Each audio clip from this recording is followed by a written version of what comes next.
She went and did the Oprah show and kind of bad-mouthed me and said I was a spoiled child, and in fact I wanted to put the record straight on what really happened. I can't see anything, I can't read anything, I can't watch anything. It's horrible. I unfortunately lost my eyesight in my right eye in July because I had an infection in the south of France, and it's been 4 months now since I haven't been able to see. At 78, fans expected Elton John to be enjoying a peaceful, fulfilled retirement, but whispers from insiders paint a much darker picture. I hope there's an afterlife, but I'm a bit cynical about it. Some claim his health struggles are worse than he lets on. Others insist his personal life isn't the fairy tale he shows to the public. And the most shocking part? This is the latter time of my life. I don't know how much time I have left.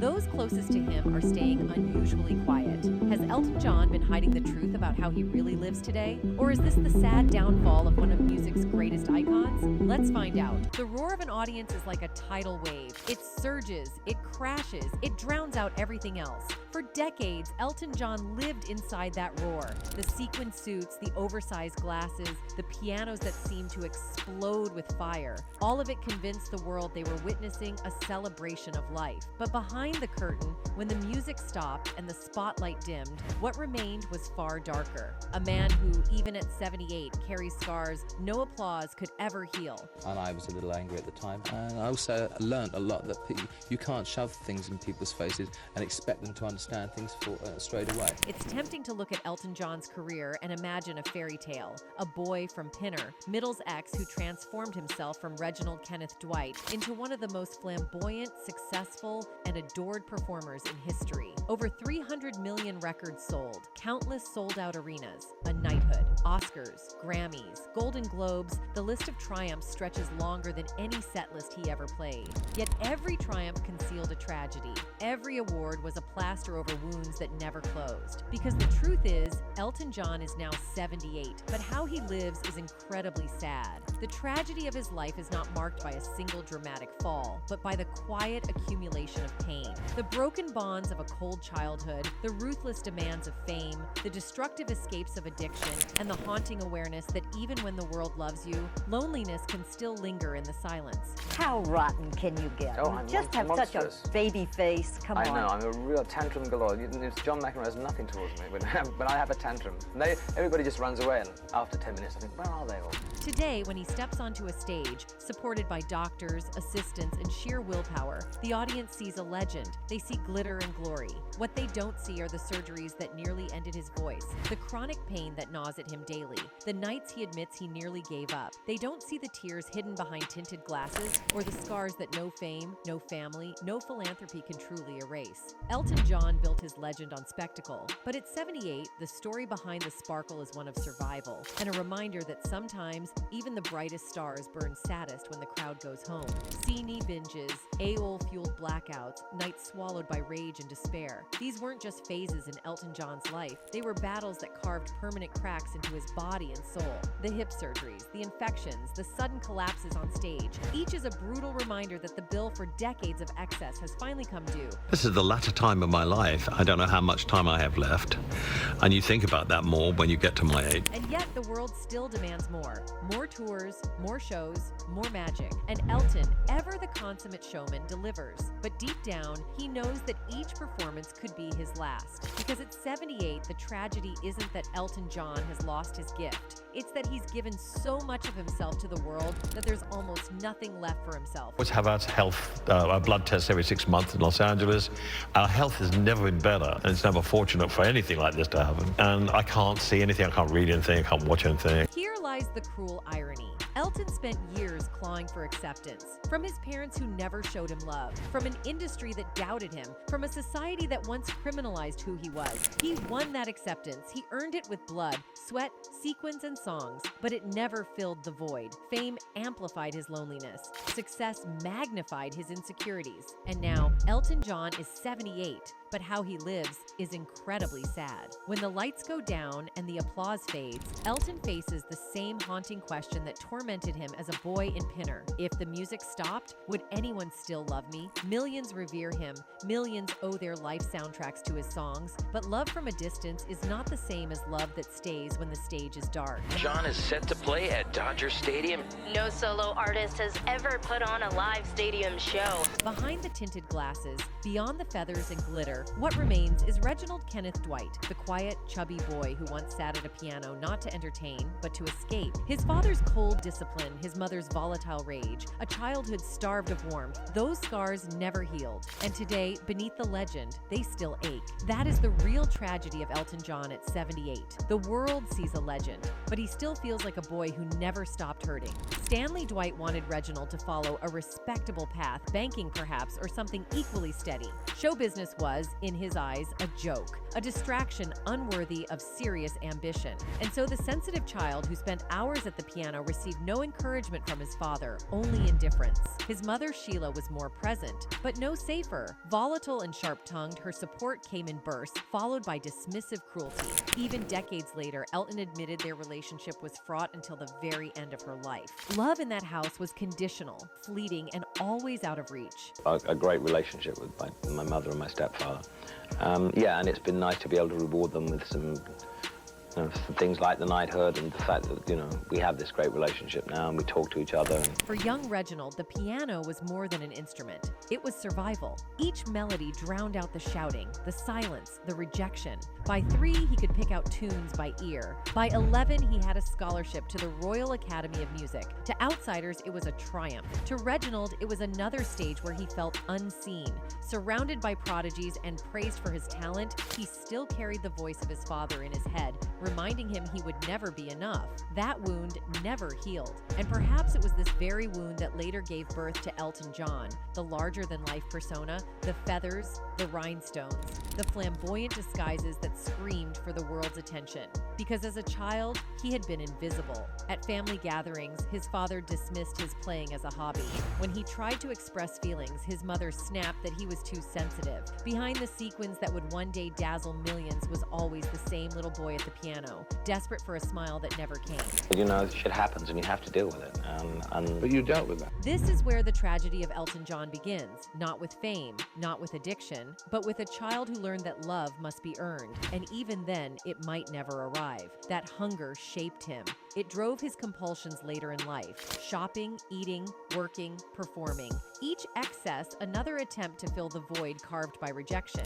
In the gray suburbs of post-war England, music was the only escape hatch. Rock and roll records became his lifeline. Elvis Presley, Jerry Lee Lewis. They were confident, adored, unafraid. They embodied everything Reginald believed he was not. He dreamed of becoming like them, though deep down he doubted anyone would ever look at him the same way. His first taste of transformation came in the early 1960s with a band called Bluesology. Awkward, overweight, and painfully shy, he looked out of place until he touched the piano keys. In pubs clouded with smoke and filled with indifferent crowds, he glimpsed something radical, a way to become someone new. But the cruel irony is that even now, at 78, after decades of reinvention, superstardom, and survival, Elton John still carries that invisible child inside him.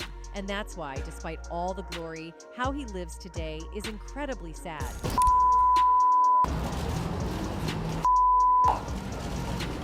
So then the question is, where is it coming from? Yeah, well, I think he says it's this childhood trauma. Still, his insecurities never let him go. Even as his talent grew sharper, Elton worried constantly about how he looked, about whether he was good enough, about whether anyone truly cared. The more his music blossomed, the more his self-worth withered. It was a fragile foundation, one that would later collapse under the crushing weight of fame, sending him spiraling into addiction and despair. But in those early years, the tragedy was quieter. It showed in the way he practiced endlessly, not from joy, but from fear. It showed in the way he changed his clothes, his style, even his very name, as if each reinvention might finally win him the unconditional love his parents had denied. Elton John wasn't born flamboyant. He built that armor piece by piece, note by note, sequin by sequin, until Reginald Dwight disappeared. From the ashes rose Elton John, a persona beaming with confidence and flair. Yet beneath the rhinestones, the lonely boy at the piano still lived and still longed to be loved. They just ignore me. That's a perfect way to deal with me. Oh, in this business, you go crazy sometimes. And that's the tragedy that clings to him even now at 78. The world remembers the superstar. Elton remembers the child who played for silence. His career, his fame, his very genius grew out of that hunger. The melodies that made him immortal were, in truth, just letters to a world that never hugged him back. By the late 1960s, the British music scene was exploding with rebellion and raw energy. Elton was no longer Reginald. He was reborn, ready to carve out a destiny of his own. His partnership with lyricist Bernie Taupin became the spark that lit the fire. They were opposites by design. Bernie couldn't carry a tune, Elton couldn't write words. But together, they created something alchemical. Taupin's poetry gave Elton a language for feelings he had never been able to express, and Elton's melodies gave those words wings. From their earliest collaborations, Your Song, Border Song, Tiny Dancer, it was obvious that something extraordinary had been unleashed. A superstar had been born, but the shadow of Reginald Dwight, the boy who was never enough, never went away. They didn't just hear those songs, they felt them. The yearning, the vulnerability, the desperate need for connection rolled out of the speakers and into concert halls. What the audience didn't know was that those songs were confessions. Every lyric Bernie Taupin handed him became a mirror. Every melody Elton wrote was a plea. I've been incredibly lucky to have people to help me through the bad times. By the early 1970s, Elton was everywhere. Goodbye, Yellow Brick Road, Honky Chateau, albums that turned him into a global phenomenon. He sold out Madison Square Garden, toured relentlessly, and broke records that once seemed impossible for the insecure boy from Pinner. On stage, he grew louder, costumes bigger, glasses larger, shows more extravagant. He became a carnival of sequins and feathers, a walking spectacle whose excess became his trademark. But that spectacle was also a mask. Elton admitted the more outrageous his wardrobe got, the more insecure he felt. Behind the rhinestones was still Reginald, the child his father dismissed, the son his mother belittled. Fame amplified those old wounds instead of erasing them. Every standing ovation made the silence afterward feel heavier. Every sold-out arena sharpened the loneliness backstage. The early years of stardom also unleashed temptations he was ill-equipped to handle. AOL flowed freely. Arrived as a supposed remedy for stage fright, for anxiety, for the whisper that said he wasn't good enough. At first, they numbed. Soon, they chained. See-me became constant. Vodka replaced water. Binge eating and purging shadowed the highs. The public saw brilliance. Elton saw a man coming apart. Worse, he had to live a double life. In the 1970s, being openly gay in the mainstream music world was dangerous. Love had to be secret, desires locked away. The flamboyant performer in feathers was, in private, terrified of rejection. He described that era as a non-stop performance, not just on stage, but in every waking moment. The tragedy wasn't only addiction or secrecy, it was isolation. Surrounded by managers, groupies, and flashing cameras, he had few true friends. Bernie Taupin remained a rare constant, but even that bond frayed under the pressure of excess. Bernie wrote honesty, Elton gave it music, and then, when the lights went out, he battled demons alone. They have great respect for me, but they don't hold back. They're very honest people. You know, they tell you when they think something's wrong with you. They tell you if they don't like something. And I'm being an absolute rotter, which I can be all the time sometimes. Hit after hit poured from him. He seemed unstoppable. He became not just a musician, but an icon. People copied his glasses, his flamboyance, his refusal to be ordinary. He gave the world permission to be bold. Privately, though, every morning after a binge arrived with shame. Every new headline about his genius reminded him of the hollowness inside. By the mid-1970s, at the peak of his powers, he was also spiraling. Overdoses, collapses, rages, nights when he contemplated ending it all. The irony was brutal. The man who wrote anthems of hope was drowning in despair. The applause only grew louder. But the tragedy of Elton John's rise was that it was both a triumph and a trap. Fame gave him the freedom he had always longed for, yet it also built an invisible prison. Every tour had to be bigger. Every album had to outshine the last. Every performance had to be more outrageous. The boy who only wanted love now carried the crushing weight of millions of expectations, and no amount of applause could quiet the emptiness inside. Elton admits this was both the best and worst era of his life. He was conquering the world, but losing himself. The cheers were thunderous, but the silence afterward was unbearable. His rise should have liberated him, but instead, it deepened his chains. This was when Elton John became immortal, yet Reginald Dwight nearly disappeared, buried beneath sequins. See, nay, and a loneliness no stadium could fill. The glitter dazzled, the mass convinced, but behind it the tragedy was already in motion. I've made a lot of mistakes and been around pig to people and been horrible and had points in my life where I wasn't very happy, but no, I don't think I'd change anything because I think you can learn from those sort of things. By the late 1970s, Elton had sold out arenas, topped charts, and etched his name alongside legends. But inside, his empire was collapsing. The man who once found salvation in melodies was now drowning in the noise of excess. His life became less a tragedy and more a near-death opera played behind closed doors. See was no longer a luxury, it was survival. He later described his routine with chilling honesty: 3 days awake, joints and a bottle of Johnny Walker, then binging until he was sick, purging and starting over. It wasn't pleasure, it was punishment. The 1980s should have been his decade of triumph. Instead, they became a battlefield of self-destruction. Yes, albums came out, but the magic dimmed. Too high, too numb, too broken. He often couldn't care. The costumes grew stranger, the shows wilder, but they only disguised the collapse. Elton was now a prisoner of his own creation, dazzling the world while destroying himself in private. In your life, your biggest regret? My biggest regret is taking Relationships fared no better. He craved love yet couldn't accept it, pushing people away only to beg them back. His S-ality, still hidden under layers of fear and shame, fueled the turmoil. In 1984, in what seemed like a desperate reach for stability, or maybe just a way to silence the whispers, he married German sound engineer Renate Blowell. For 4 years, they lived in a marriage Elton later admitted was doomed from the beginning. He loved her, but not in the way a husband should. When it ended, Renate was devastated, and Elton was left with even deeper guilt, and so the spiral worsened. See had become his only lover. By the end of it, I had a shoebox full of joints behind. Someone on the road with me, rolling joints especially. English joints are different to American joints. American joints are very thin and weedy, and English ones they're called spliffs, and they have cardboard, like a filter in them. Al Ol became his comfort, excess, his daily ritual. Friends tried to intervene. Some walked away, unable to watch him drown, while others enabled the chaos. Elton later admitted that in those years, he didn't care if he lived or died. Fame had given him everything he thought he wanted, yet robbed him of the one thing he needed most: peace. Toward the middle 70s, 76, 77, my abuse was from like there till like 1990s. And still, the music never stopped. He kept recording, kept touring, kept appearing in headlines. But listen closely to the songs of the 1980s, and the cracks are impossible to ignore. Ballads carried a heaviness they hadn't before. Even the upbeat tracks were shadowed with sorrow. It was as if Elton's soul was bleeding onto vinyl while his public face hid behind sequins and shades. The most chilling truth? Elton knew he was dying. He confessed years later that he would look in the mirror and see death staring back. His body was breaking down. His voice cracked. His hands trembled. Yet he kept returning to the stage because the stage was the only place he could still pretend to be alive. For an hour or two, the applause numbed him. But once the lights dimmed, the silence hit harder than ever. In those darkest years, Elton's despair nearly consumed him. He recalled nights of waking up surrounded by strangers, with no memory of what he'd done. Moments when the thought of ending it all pressed in. And yet, something inside him, perhaps the same resilience that once kept a lonely boy at his piano, pushed him forward, barely.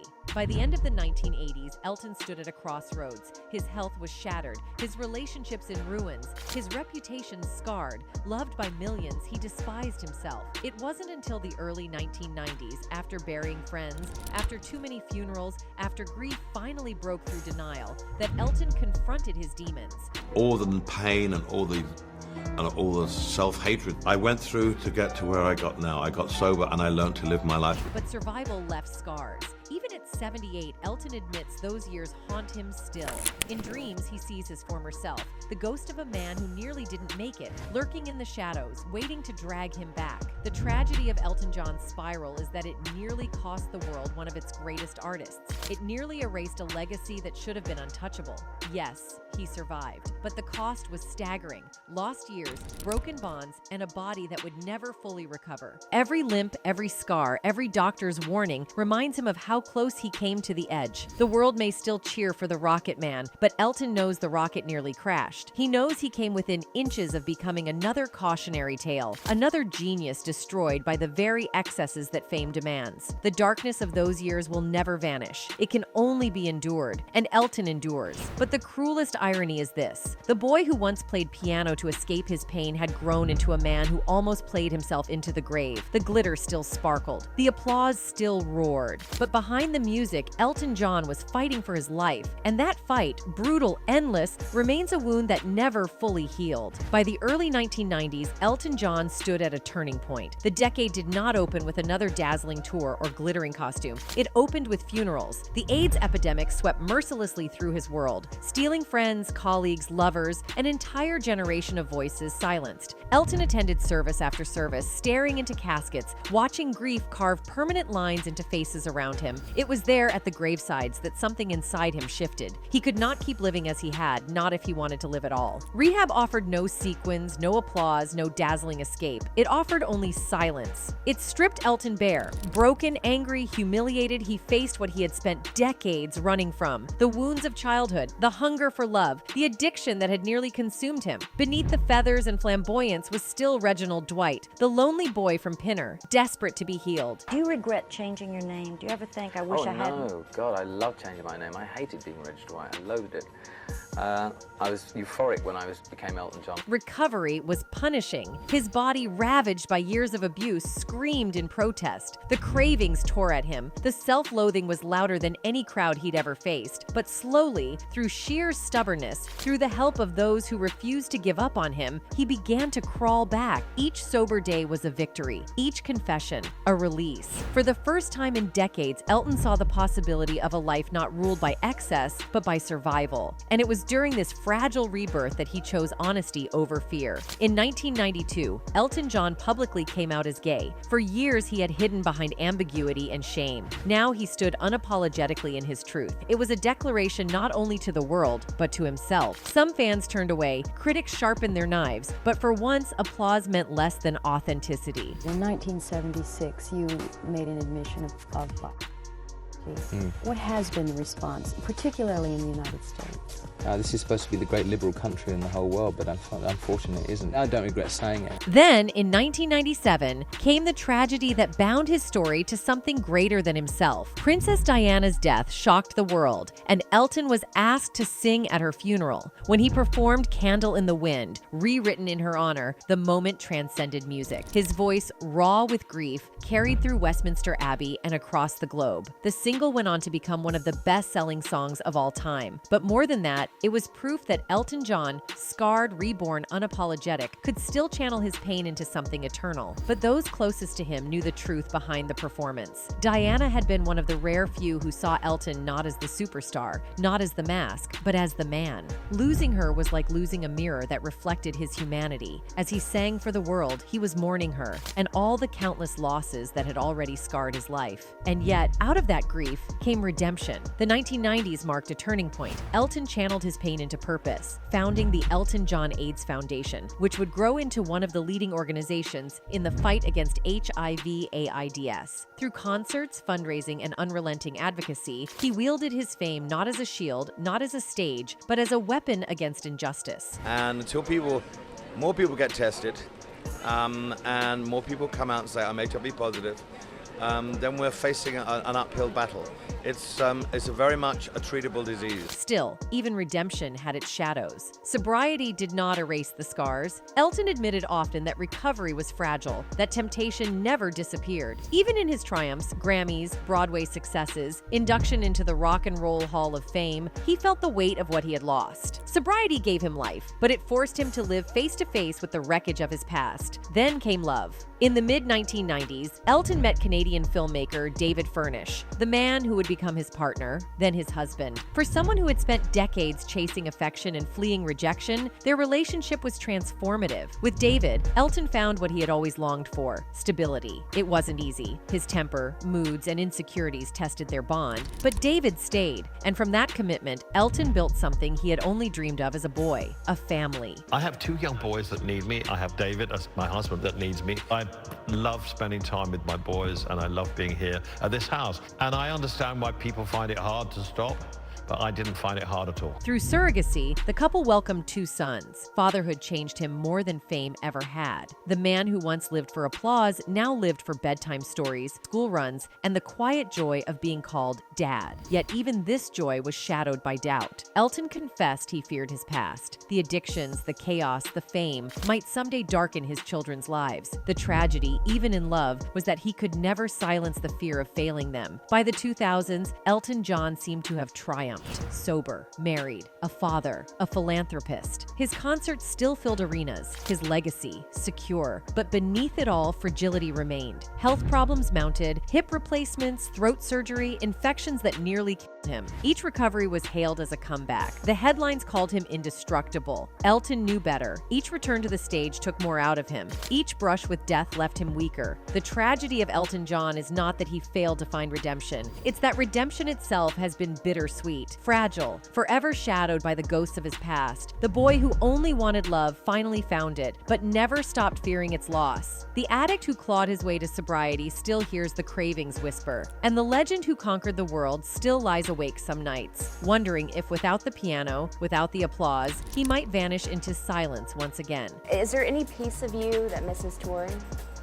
Not any. The glitter still dazzles, the music still endures, but behind the immortality of Elton John lies the most human of truths. Survival is its own kind of tragedy. Elton John's fight for redemption gave the world hope, but for Elton himself, it has always remained a battle without end. And as age strips away his strength, one question lingers. Can he ever truly rest, or will he remain, even in his final days, the lonely boy still playing for love? In 2018, he announced his farewell Yellow Brick Road tour. The world gasped, not because he was leaving, but because it seemed impossible that he ever could. For decades, Elton had been a constant, a soundtrack to millions of lives. Yet, at 71, he declared it was time to step away, to spend his remaining years not as a superstar, but as a father. The announcement was bittersweet. Fans cheered his honesty, but mourned the inevitable silence. The tour itself was monumental, spanning years, continents, and hundreds of performances. Audiences filled arenas, desperate to witness history, to be part of the last notes of a legend. The shows dazzled with grandeur, but behind the fireworks and bravado was a man whose body was failing.